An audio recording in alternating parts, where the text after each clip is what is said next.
And so all of those contracts went away, with the exception of maybe 10 that stayed in.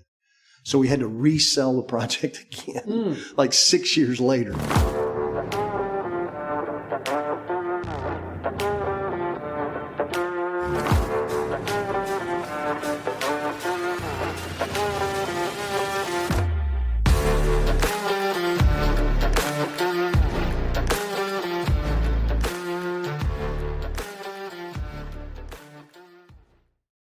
Okay. Episode 31 of the Deal Ranch podcast. Dan Collins, so you are the founding partner of Collins & Fine Group, and you've had an immaculate career in the luxury real estate market, so I'm excited to talk about that. Right. But I'll let you intro Collins & Fine, but okay. Luxury sales and marketing group specializing in resort real estate and primary real estate, which I guess we'll get to talk about a little bit today. Yeah, too. Sure. Can you give a little bit of an intro on yourself, and then we can kind of go back in time after that, but just give a good overview of Sure. Collins & Fine Group of where it is today. Sure. So Collins & Fine kind of is a dream of myself and my co-founding partner, Bruce Fine. Okay. We grew up in Greenville. We were best friends in high school. We went to college at the University of Georgia together.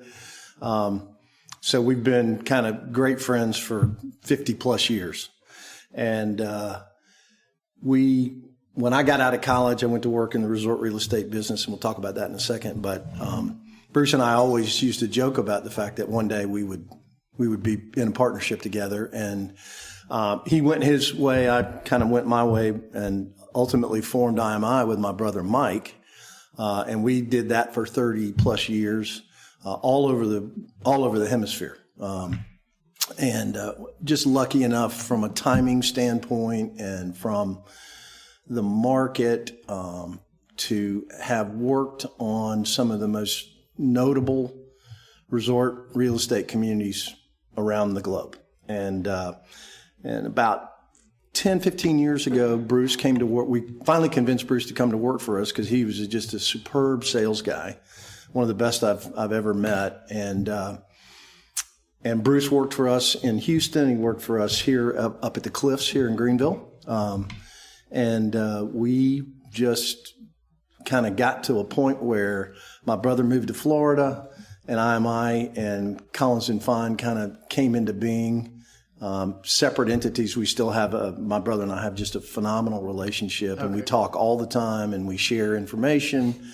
And really the roles that were formed in the early years, I was the marketing guy, so I was all things marketing, customer, lead development. I used to tell everybody that my job was to go out and identify the market, find potential buyers, get them in front of a sales guy, and then Mike's team took them from there. Wow. But we started IMI, which stands for Integrated Marketing, Inc., because we noticed in the marketplace, and this was in the early 90s, we noticed that there was this real, almost destructive formula that was playing out where a developer had a sales team and had a marketing agency. And the sales and marketing groups never talked to each other. In fact, what they did is rather than, be collaborative, they pointed fingers. Sure. So the sales guys are all going, the leads are terrible. Yeah. The leads at the marketing guys, and then the marketing guys are over here going, we're generating all these leads, and these guys can't close. Yeah. And so this was this back and forth, and Mike and I said, we need to bridge that gap and create an opportunity for sales and marketing to talk about what's going on, so the sales guys know where the leads are coming from, what's the profile, and the marketing guys are participating in the training processes that salespeople are going through.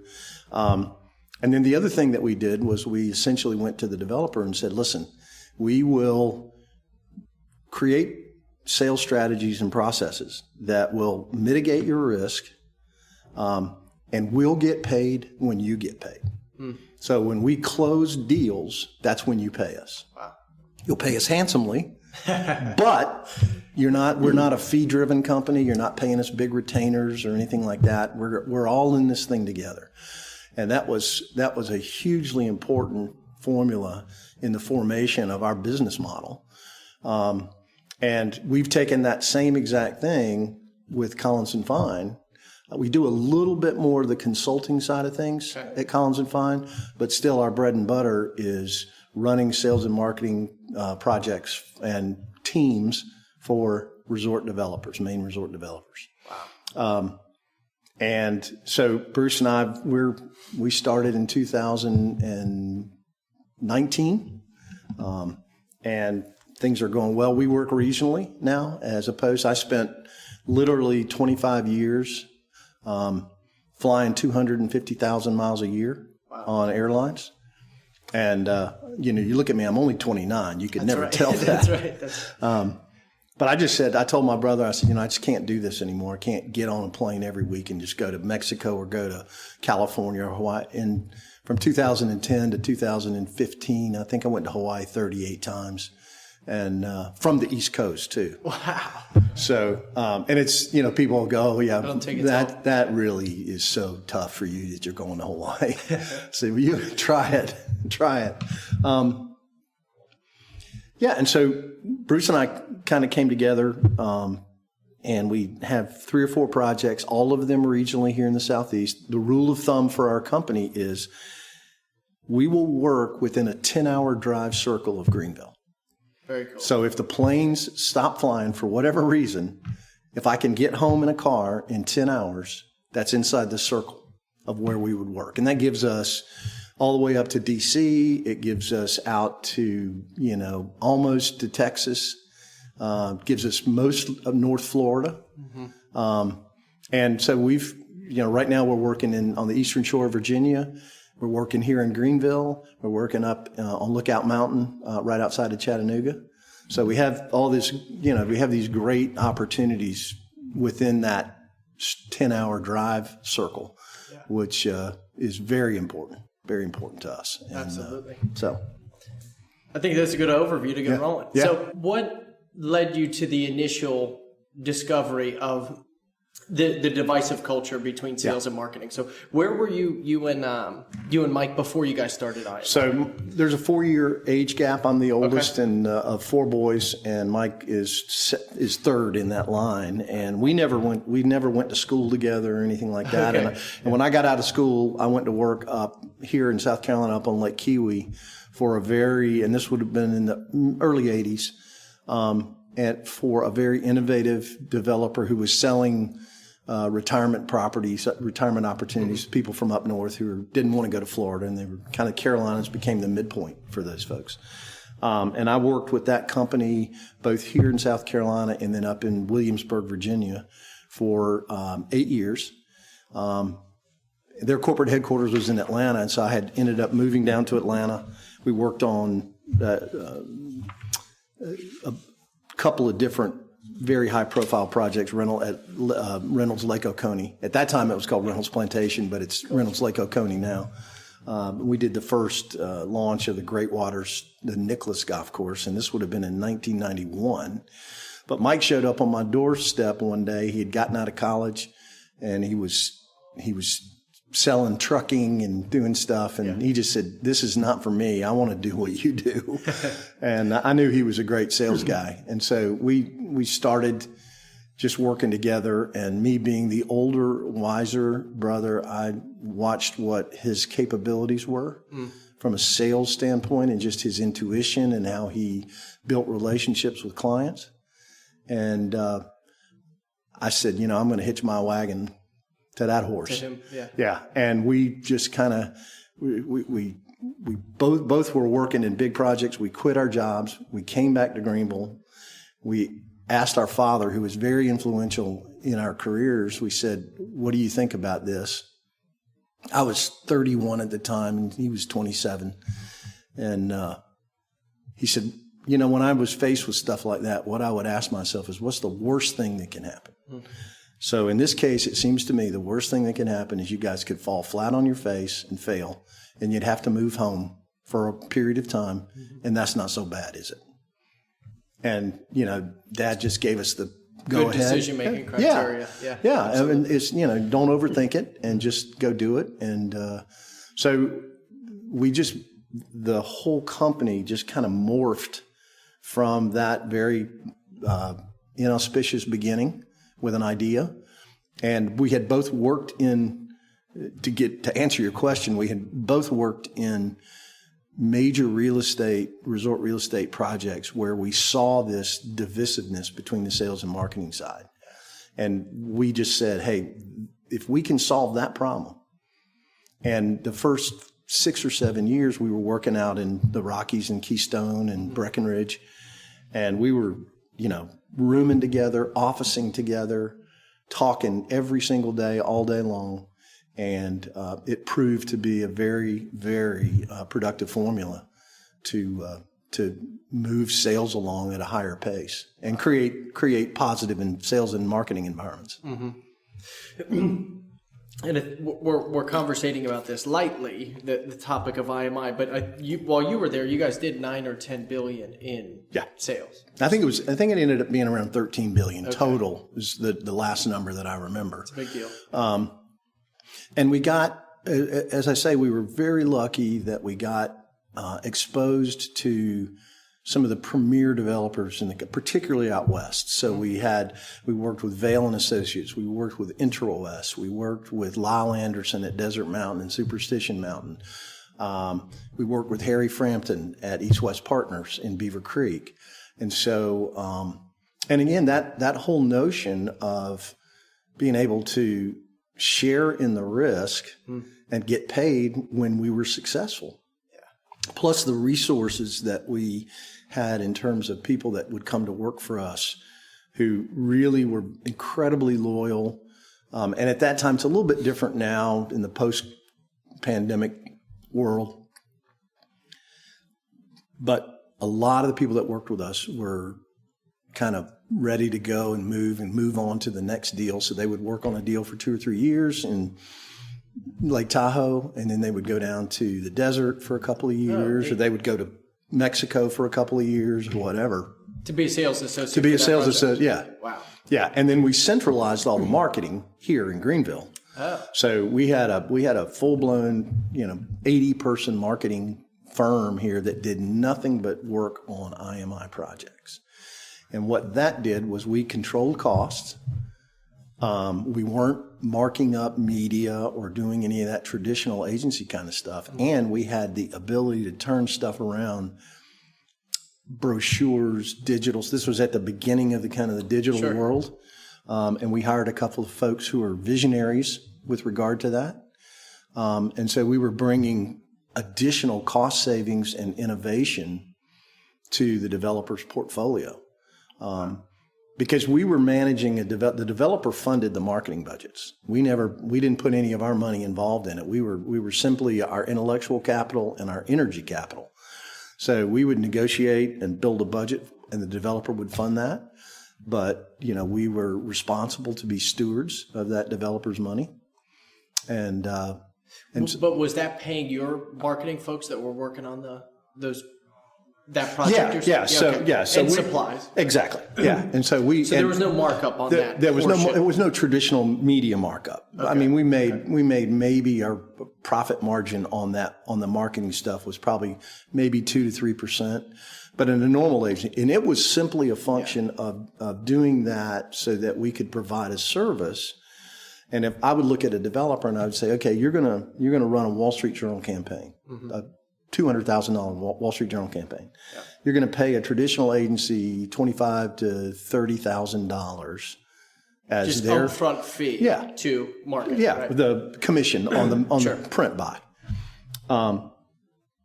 As your sales and marketing guy, what I'd rather do, I'd rather not charge you that $30,000. We'll take some of that $30,000 and put it into additional programs where we can generate more leads. We can generate more sales as a result of that, and that's where we get paid. Cross the finish line together. Exactly. Okay. Exactly. Interesting. So the evolution of IMI, I'm sure it just started as both of you, and then it ends up being this mammoth. But before we kind of talk about evolution, I don't know where you want to answer this question at what point in time, because I'm sure the offering changed. But what would be the best articulation of a sales and marketing program from beginning to end? Because we've had some good developers or really accomplished developers on the show, whether it be Time Equities, who's built more skyscraper products, or David Stradinger, who you know, who's developed 5,000 plus oceanfront condos. So they're different products, obviously. Yeah. But so at what point did you guys start working with a developer? Correct. And what did that, what is the creative process in, hey, this is how we want to market this deal? Because they're all different, but it all starts here in Greenville. So what did that look like? Well, and that's a great question, because our bread and butter as a company and the projects that we got most excited about were big, expansive projects, multiple phases, but that were just starting.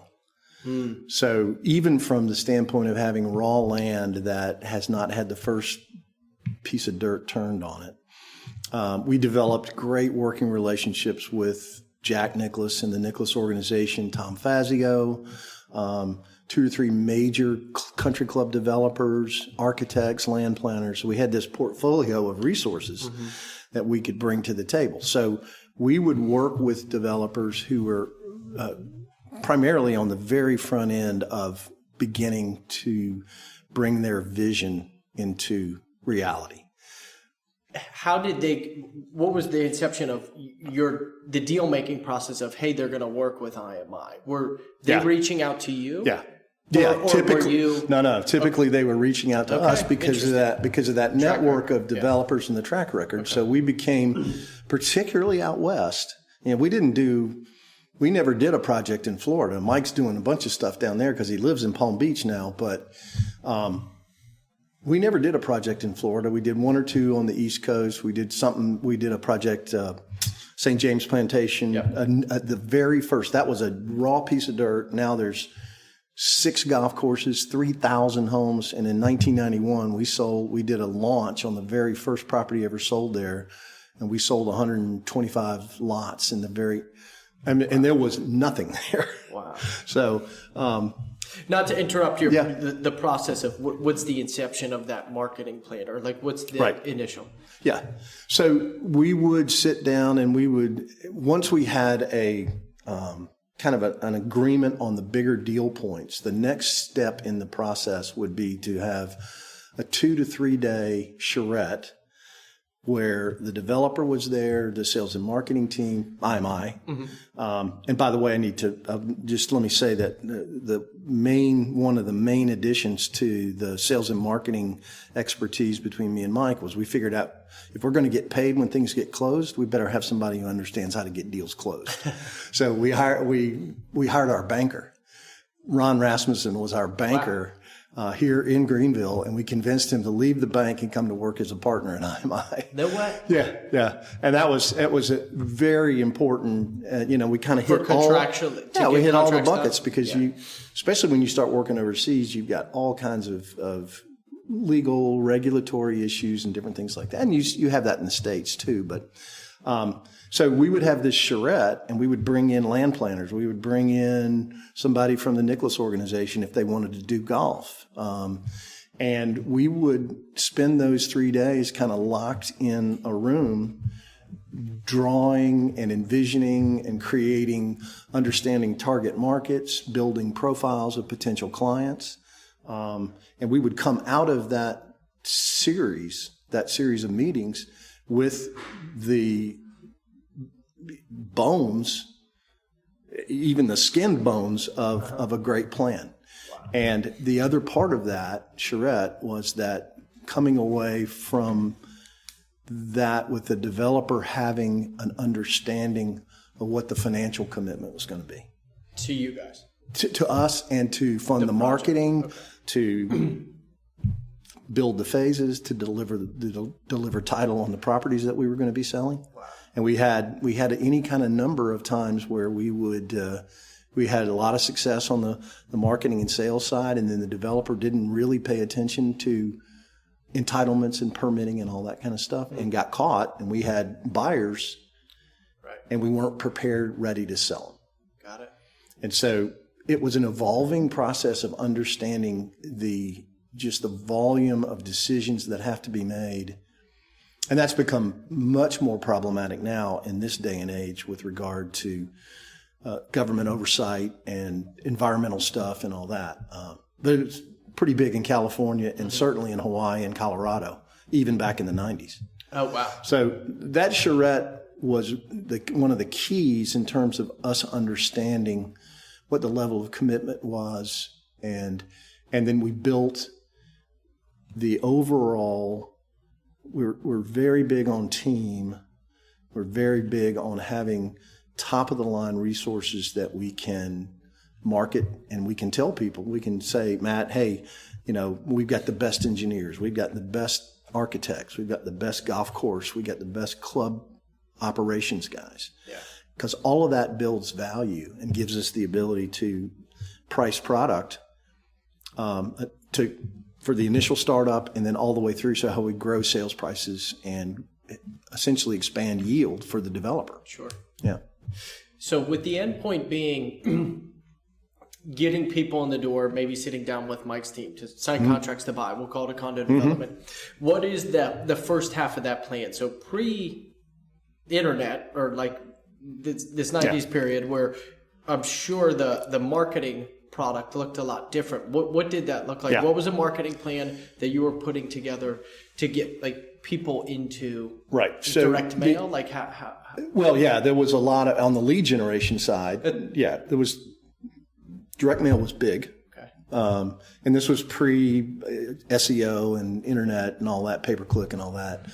But direct mail was big. We did a lot of off-site work in the markets. If we were, like, for example, at Lake Tahoe, we would be in the San Francisco, Silicon Valley area almost every weekend doing wine and cheese presentations. About this upcoming the project. And because what we were doing, we were overwhelming majority of the projects that we did, we were pre-selling before. And so we built a mechanism called a reservation program.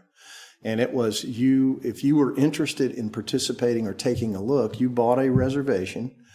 And depending on the product, it could be the reservation's fully refundable. It went into an escrow account, and you were simply securing a position once we were able to actually launch the project. So if you bought the first reservation let's say for a condo building, once we were ready to go to contract, we would have a big launch party, and all the reservation holders were there.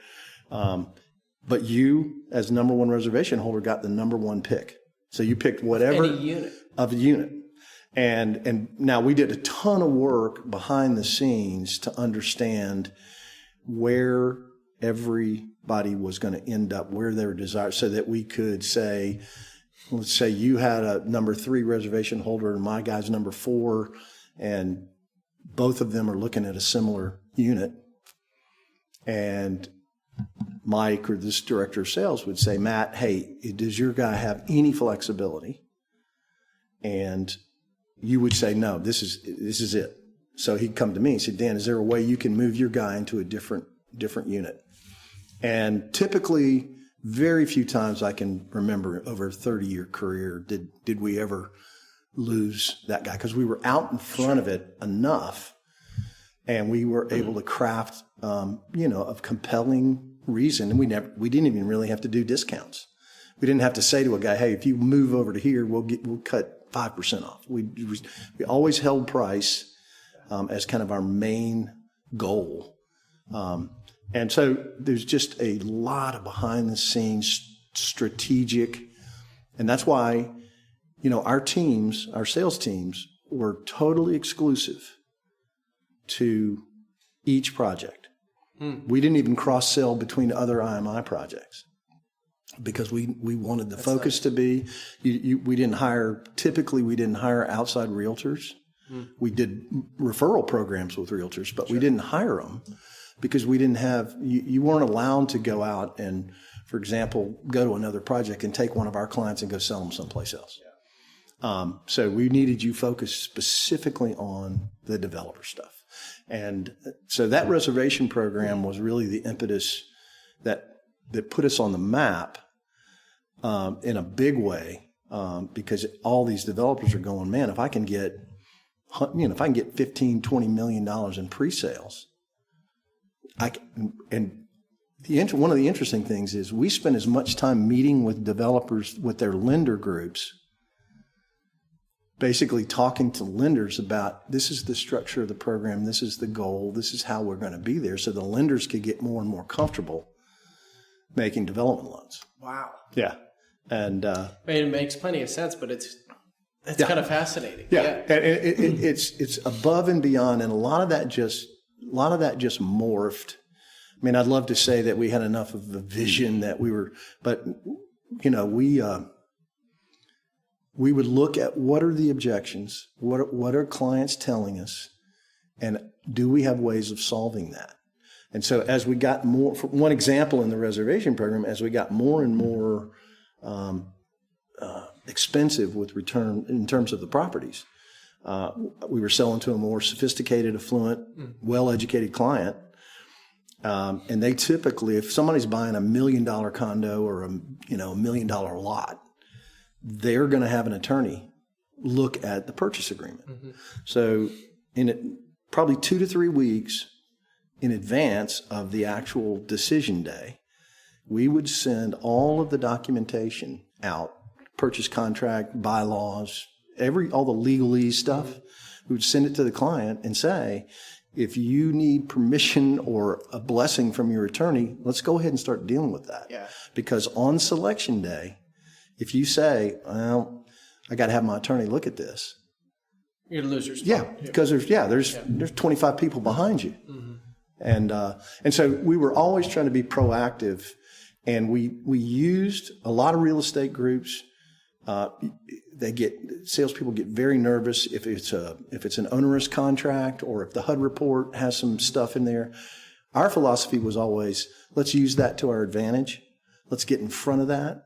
Let's find out if it's a real objection or not, and let's be honest about it. Yeah. I mean, we're not going to rewrite the purchase agreement just because you're saying if you don't rewrite it this way, I'm not buying that $1 million condo. Mm-hmm. We're saying, hey, it may not work for you, Yeah. and we're gonna part friends, and you'd be amazed if you're just proactive and you give people the truth, how they react to it. Yeah, exactly. So that's the genesis of that, and then we had other projects that were, had halfway through construction, but had stalled.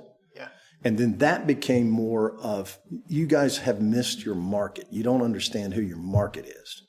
And so we would rather than concentrating on a sales process at that time, we would concentrate on kind of reevaluating the marketing, the messaging, how we were going to go find people. It's amazing. These guys, they get a beautiful piece of property and they convince themselves that everybody's just going to show up, right? And they don't need to build a great sales center. They don't need to do all these things. Mm. And then I told a guy one time, I said, because he told me, he said, we've been operating, this was out at, in Park City. He said, we've been operating under a whisper campaign. And I said, it's working. Nobody has ever heard of it. It's brilliant. It's brilliant. No one has ever heard of it. That's right. And then we started marketing it, and there was 197 lots in the place, and we sold them out in 2.5 years. So it's really understanding the nuances of everything and being able to react to that properly. A couple questions from what you said there. So, as far as the reservation, was it a flat fee?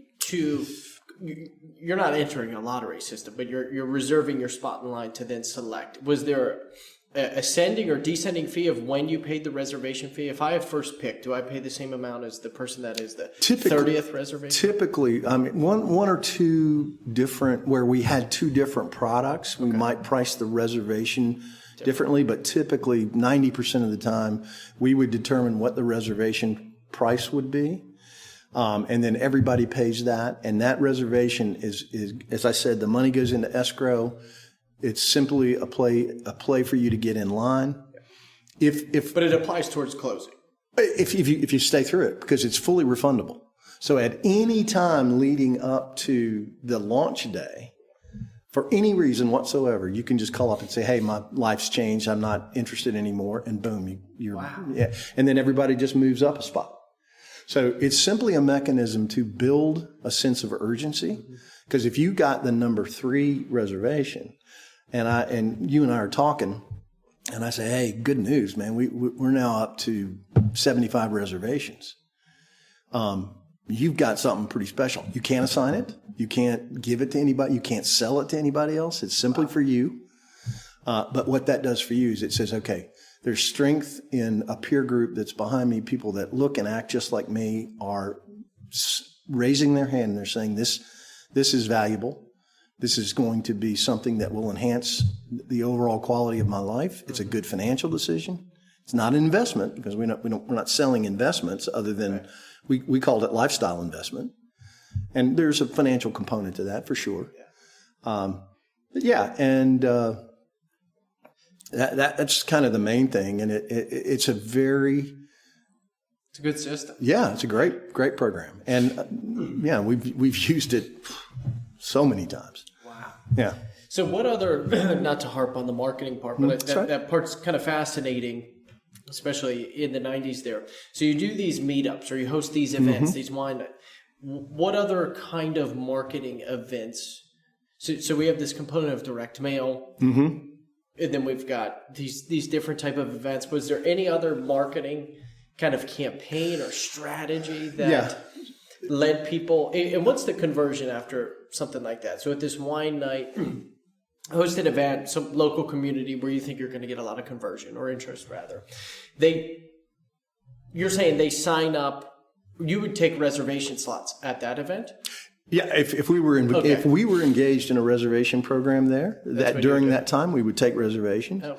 So we kind of created, we didn't create, but we really aspired to practice what I call permission marketing. And we try to evaluate where every prospective client is in the process. And the end goal of whatever interaction we're having, whether it's on the phone or in a wine and cheese, whatever it is, the end goal is to get them to give you permission to take them to the next level. Okay? So if we weren't engaged in a reservation program and we had active stuff that we were selling, the overwhelming majority of those wine and cheese campaigns or those offsites would be to get somebody to commit to coming to the project. And we did discovery visits.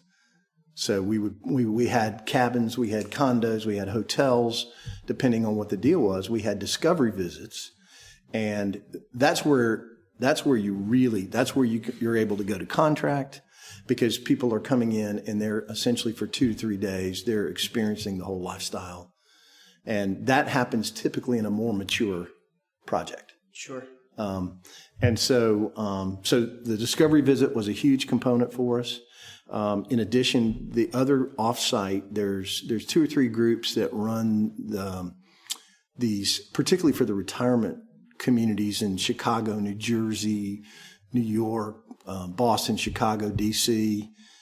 They run these real estate shows, and they book up a huge ballroom at the Hilton or whatever, and they bring in developers from Florida, and there may be 50 developers in the room, and everybody's got their booth. Presenting an upcoming project? Yeah. And people are coming in. You may get 10,000 people over the course of 3 days who are actively looking they're scouting, where they're going to go. And so you get an opportunity. Most of it's you're just handing out brochures, right? Yeah. But you do get into some great conversations with folks. And you start that process of building relationships and starting that permission marketing. I mean, it's as simply, that permission marketing drills down to the point of if there is a runway where all the people are walking past booth by booth by booth, the first break of permission is, can I convince you to step into my booth so I can have a more focused, directed conversation with you? And then all the way down the line, can I convince you to consider a discovery visit? Yes, we would love to do that. And so all the way down the line, you're asking their permission, and so they are that's why we put so much value on when we do a lead generation, whether it's direct mail or a Wall Street Journal campaign. When somebody says, when they pick up the phone and call you, that is the highest quality lead that you can get. Inbound. Because they're saying, I'm giving you permission right now to take up 10 minutes of my time on a Tuesday afternoon, because I just saw it in the Wall Street Journal. I'm giving you 10 minutes of my time. Make it happen and make it worthwhile. Yeah. And so, and then the other key component of that is event marketing. And that's typically on site. Now we did. So this is no longer pre-sale then, or is this like half completed construction? Where are we at in the construction process? So it generally with the event marketing, it can be part of both a maturing project or a reservation program. So it's a matter of finding the right. Like we did this very elaborate annual event at AT&T in Pebble. And we rented a house every year that was next door to the 18th green. And all of our Arizona, California developers, Utah developers, they all came out, and we just had this great, Thursday to Sunday event. And then we did concert series. We always found that hosting concerts, we had Lyle Lovett, we had Randy Newman, we had Jose Feliciano, and we'd do that, put a big tent out on the site at the project. Wow. And people would come up and we'd have these big parties, and that was typically existing owners, reservation holders if we were engaged in a reservation program, and our best prospects. So we would say to a sales guy, all right, you got 5 invitations to this event. Use them wisely. Because you guys, was there a cost component that you covered to get them out the marketing budget covered, like to get to fly people out, or no, people would typically they would be responsible for their own transportation for those events. Now, where did they stay if that place wasn't done yet? They would stay around at hotels. Okay. A lot of folks when we were doing Lake Tahoe stuff at Lahontan and Martis Camp, a lot of those folks already had places in the Lake Tahoe area. I think at one point in time we did a calculation that the first 117 properties that we sold at Martis Camp, 65% of those people had a house or a condo in the Lake Tahoe area already. So, but that goes back to understanding your market, right?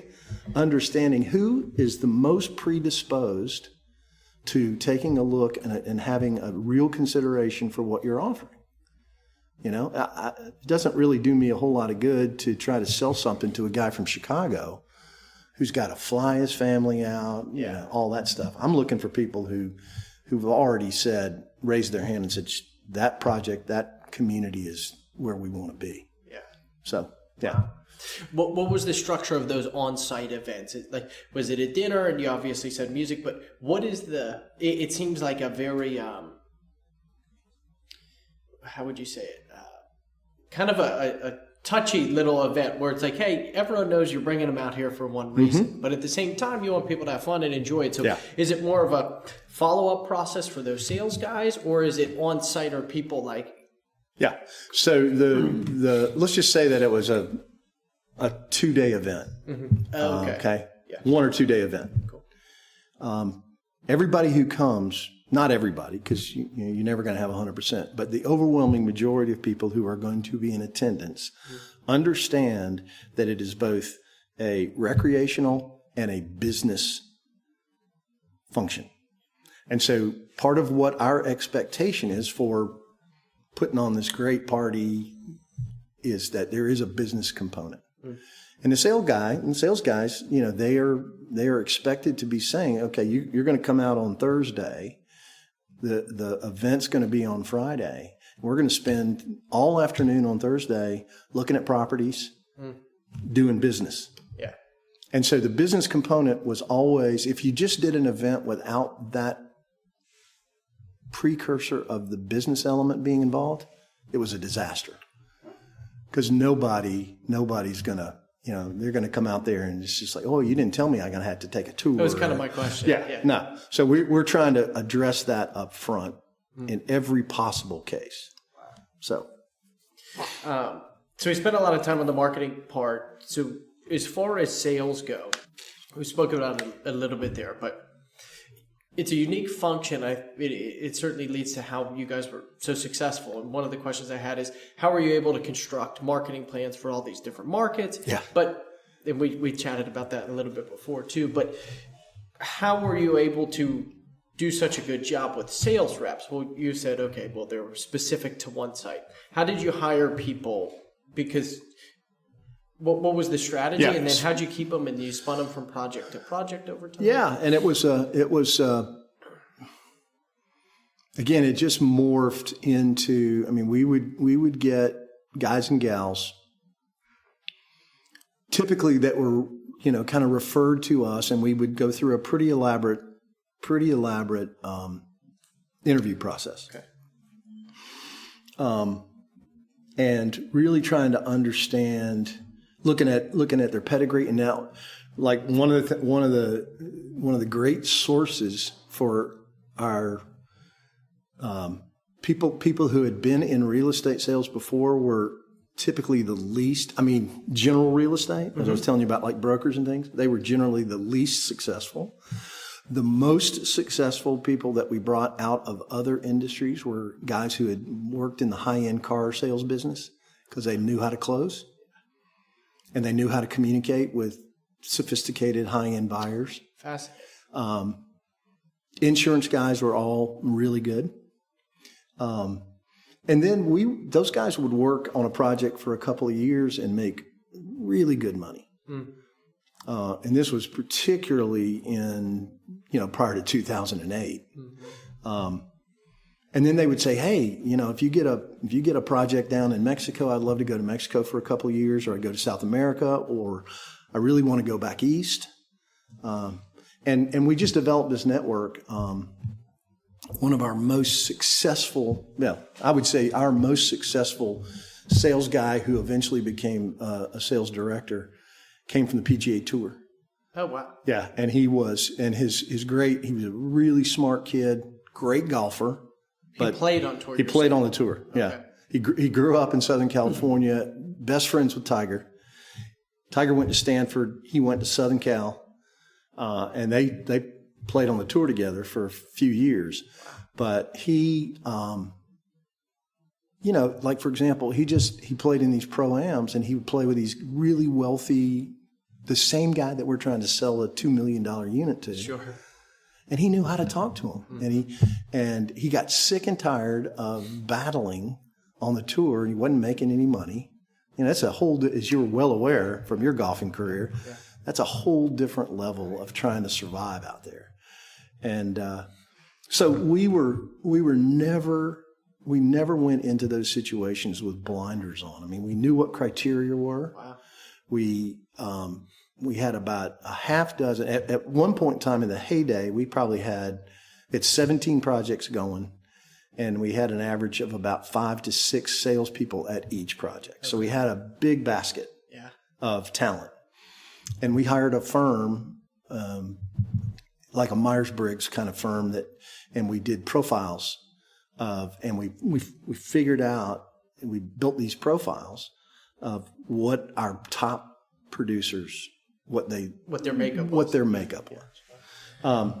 And so, it was always a challenge. If a guy was married, for example, most of them were, we would insist on talking to the spouse before we made any decision to make sure, because if we moved you from Dallas to Vail or to Lake Tahoe, Truckee, California, is your wife or your husband going to be all in? Because we don't need you working all day long and just busting your butt and then going home and your wife or your husband's unhappy. Yeah. And so, but we learned that over time. It's helpful to both sides. Yeah. Being proactive. Oh, absolutely. Yeah. And we did a lot of team building work, a ton of training. We 3 or 4 times a year, we always included the wives or the spouses, just to make sure that they knew that we thanked them personally. We would make phone calls. Mike and I would personally make phone calls to them saying, especially if they're having a tough time or whatever, just saying, we're so thankful that you're so supportive, and it just pays huge dividends. Huge dividends. Yeah, certainly so. Especially with the retention and keeping these people obviously invested in the business, but potentially going site to site over time, being longer term employees. Exactly. What do you think, what percentage of developments or what percentage of units for the developments you worked do you think were pre-sale? Like, did 30 to 40% of them get pre-sold? I know it's variable. Yeah, site to site, but it really depends on projects. There were 2 or 3 projects where 100% of the units were all done over 3 different reservation programs. 100% of the units. So we had a project in Anguilla. It was a 4 Seasons project. it was like resort condos? It was a hotel. But they had residencies? They had condominiums, and then they had villas, and they had a wide. There were total of about 160 total units spread out on this beautiful property, and we sold 100% of it out in the first reservation program. The developer at the time was unable to finish the construction. There was a mandated 2-year construction period that was mandated by, I believe, by the Anguillan government, that you had to, and so all of those contracts went away, with the exception of maybe 10 that stayed in. So we had to resell the project again, like 6 years later. So that's crazy. Yeah, and there's story after story after story, but the predominant sales strategy was selling pre-sale stuff, and I would say that 40 to 50% of the projects that we sold over that period of 30 years was pre-sale. Wow. I don't know which way you want to take this one, so I want to kind of combine your job in any developer is very exposed to market cycles, but also we can kind of lump in the challenges of what if the price point is off in the project? What adjustments do you guys make? And that could be too high or too low, obviously. So that doesn't necessarily mean it's in a tumultuous market cycle, but if you want to address both of those or however you think about it, but like, what were the biggest challenges, and how did you guys navigate those different market cycles? And then, adjacent to that, like, how hard was it to have the conversation? Price points. So we'll look at overall market conditions as one bucket, and then the pricing strategy is the other bucket. Cool. Okay. Yep. And so the pricing strategy is the one place where there was contention between us and the developer. Because it's their pro forma, and they're in love, right?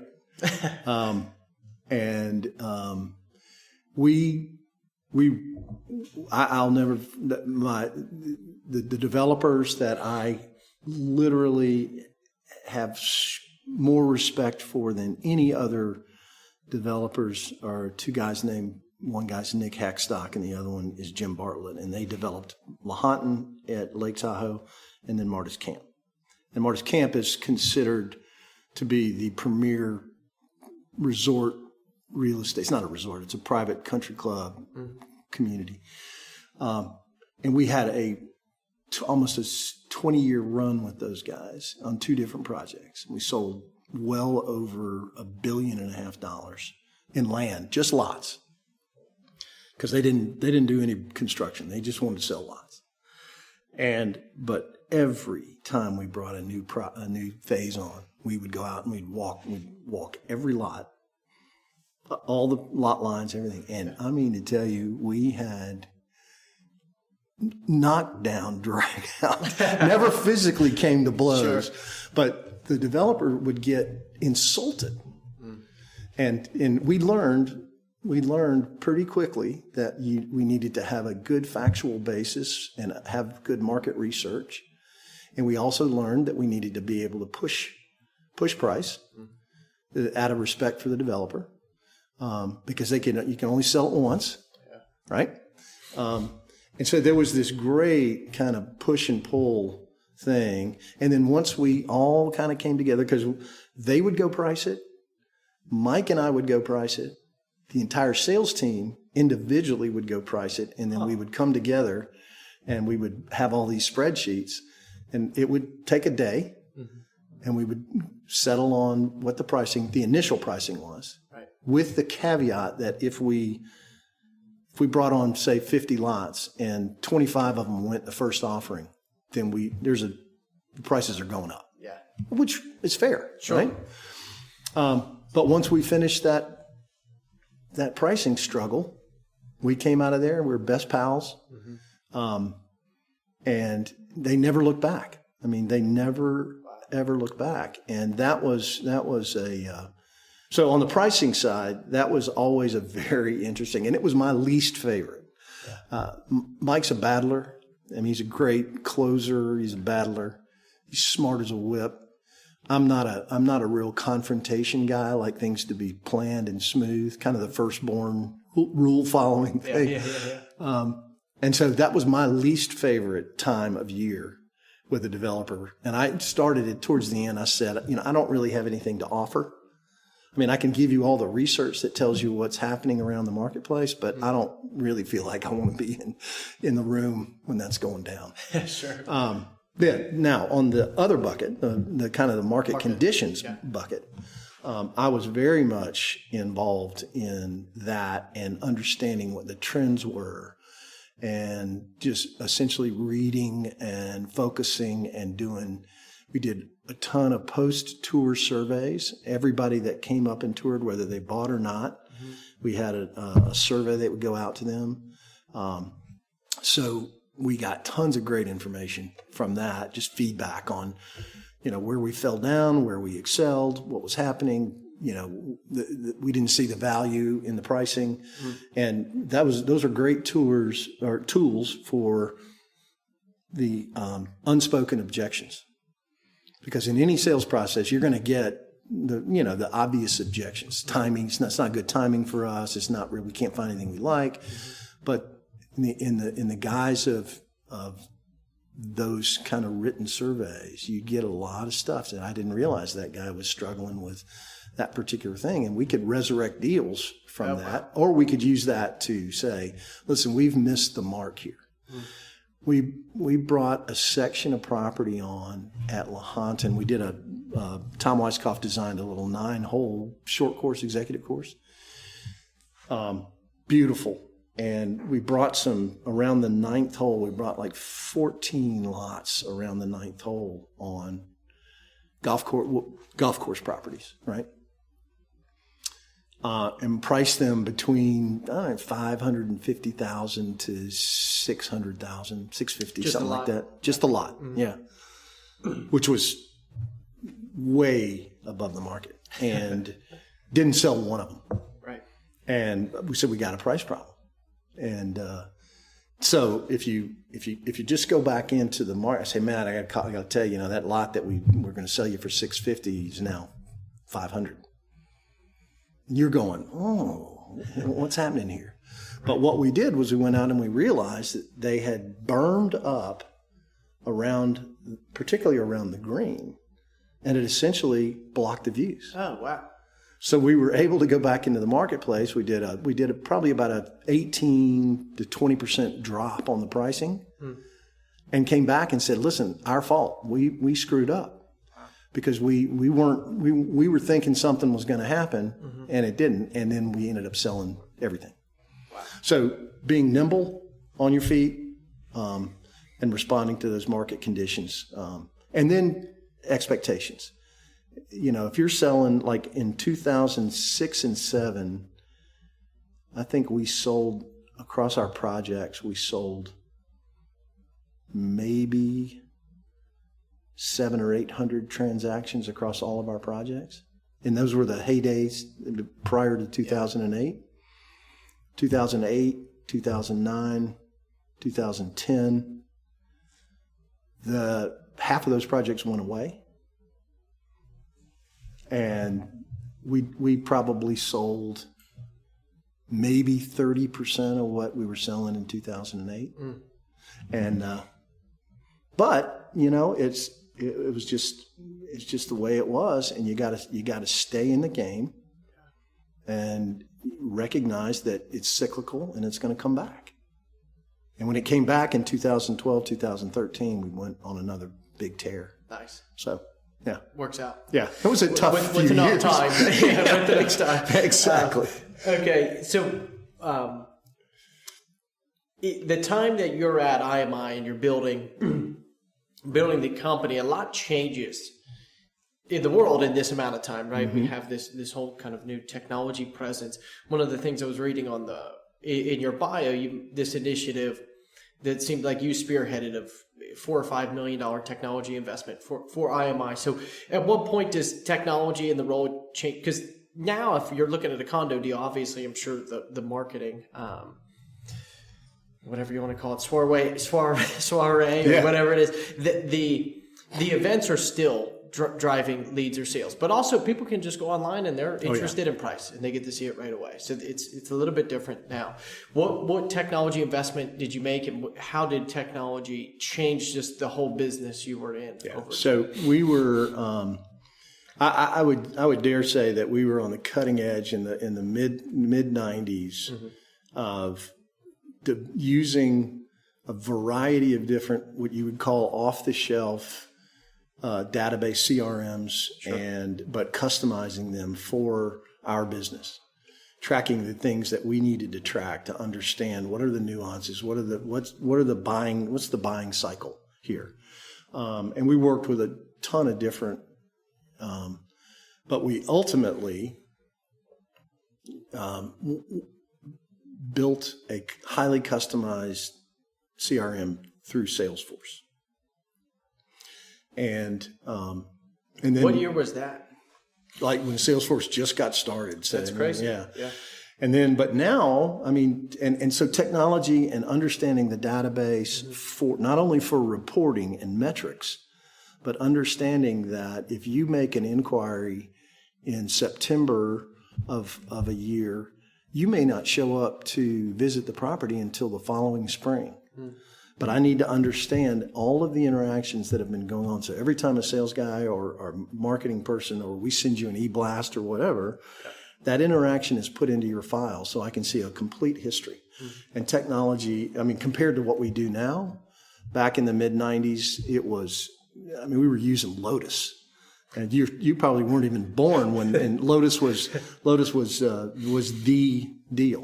It was like the precursor of Excel. Interesting. But we've always placed tremendous value on technology, and now there are a ton of really good. There's a thing called Follow Up Boss that we use a lot, and then there's HubSpot. We still use some Salesforce at a couple of properties, but I can't overstate the absolute value in terms of guiding your marketing and then holding your sales team accountable and your marketing team.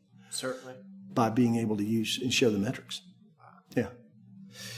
In kind of slowly wrapping up a little bit here, I want to talk about a deal story, if there's any, and you intermittently talked about a bunch of them, but if there's any story that comes to mind, definitely would love to hear it. But for your business, working on and now doing single family projects in luxury development, what do you think for your industry or your business over time? What were the biggest challenges? You're obviously you're providing this white glove service to a developer on every project. You have a different voice because you have to give them a reasonable, hey, this is actually what's going to work. Here's what your performance is. So I'm sure that's tough. But what other challenges do you think were most difficult in building the business and just for your industry of providing this product and service? So we talked a little bit about the pricing, kind of the annual pricing stuff, and that will always be. The thing that has transpired over the last, I'd say over the last 15 years to today, is the entitlement permitting process. So we can go out in the marketplace and we can still find very interested, excited, qualified people. But what's happened is people are really, there's not a lot of interest now in people going out and buying a lot, hiring an architect. People want stuff that's either finished or near finished. Mm. And it is just become increasingly costly and more time consuming than anybody ever thought to get property to a point where you can actually put it under contract and close. Right. So I see that as the biggest challenge in our industry. And what's happening in Greenville, obviously, with these infill properties, and just a really close coordination with the planning divisions, the planning departments. If you don't have a Collins and Fine type person who is skilled at dealing with planning divisions and superintendent boards, you're never going to get it done. Right. It really requires a level of expertise that we don't have. Mm-hmm. We just kind of see it as problematic on the outside. Sure. And the timing. And you got to, in order to deliver new product, you got to start and spend money a year out now. So it's very capital intensive. Yeah. So, I think that is the absolute overwhelming challenge that this business and all of real estate is facing. Wow. Yeah.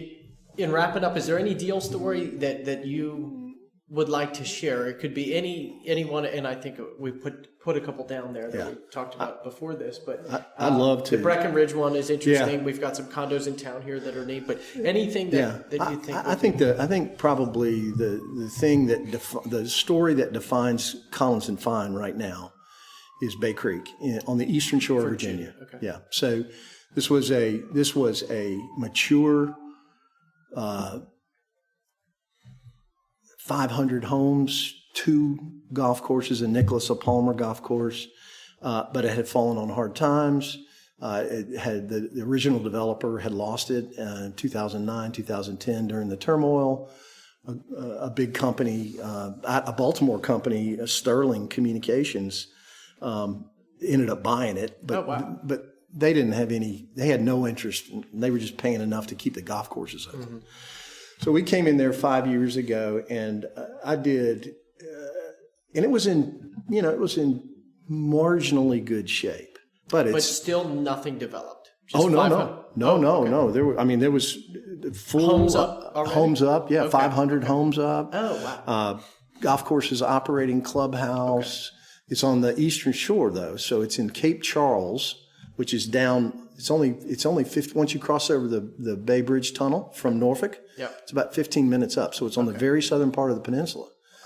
And if you grew up in Maryland, you know that whole peninsula is just Chesapeake Bay, Atlantic Ocean, and cornfields, cotton fields. That's right. Right?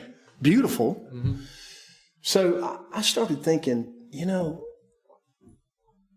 the Washington, D.C., Northern Virginia marketplace has got to be ripe for something like this if we can go in. The developer bought it from Sterling for almost nothing. We closed 9 holes on the Nicholas course and turned that into a and added some land to it and turned that into a 350-acre nature preserve out along the bay and the estuary and the creek. Wow. So we have 27 holes now. Mm-hmm. I told the developer, I said, I got to call Jack. We can't just do this without telling Jack, because this was a signature golf course. Wow.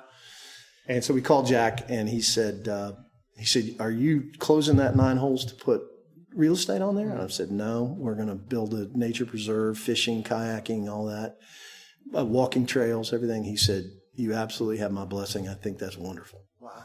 And I said, well, what about the signature designation? Because it's not 18 holes. He said, leave it on there. No problem.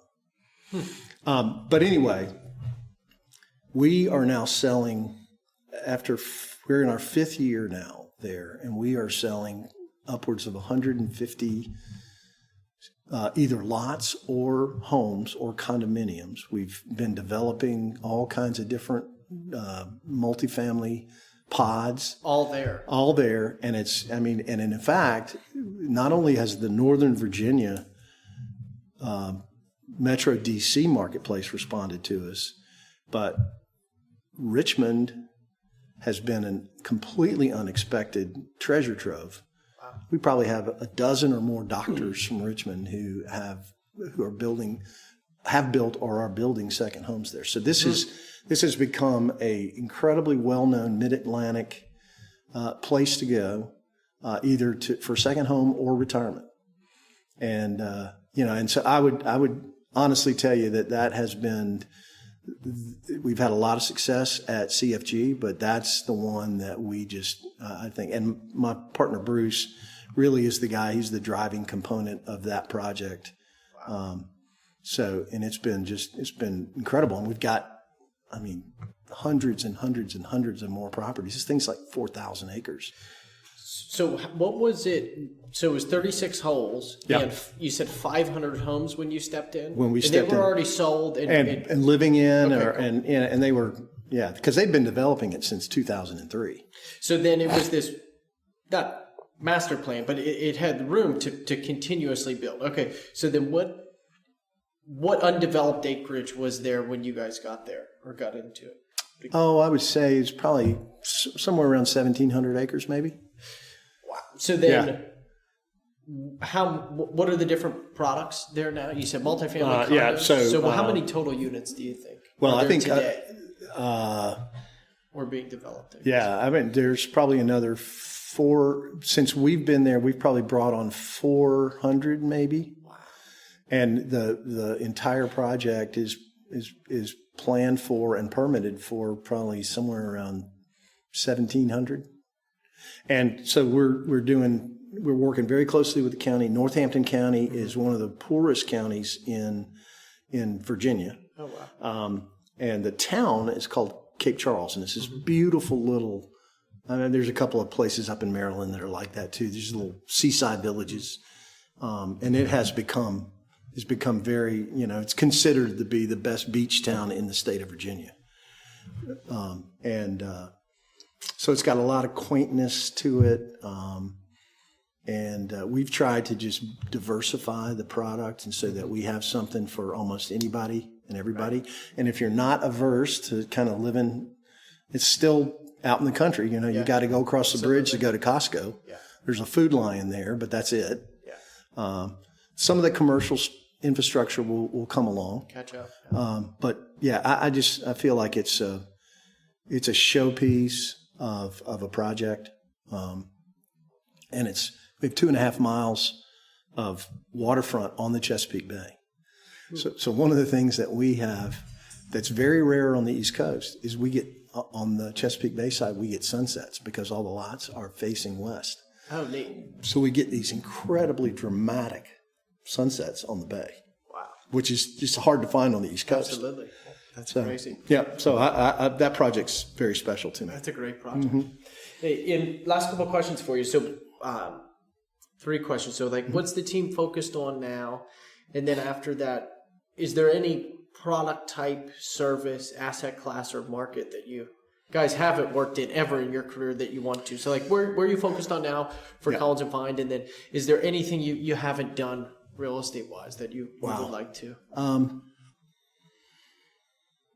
We've had 2, one finished, one getting ready to start, luxury condo units, buildings here in Greenville. Mm-hmm.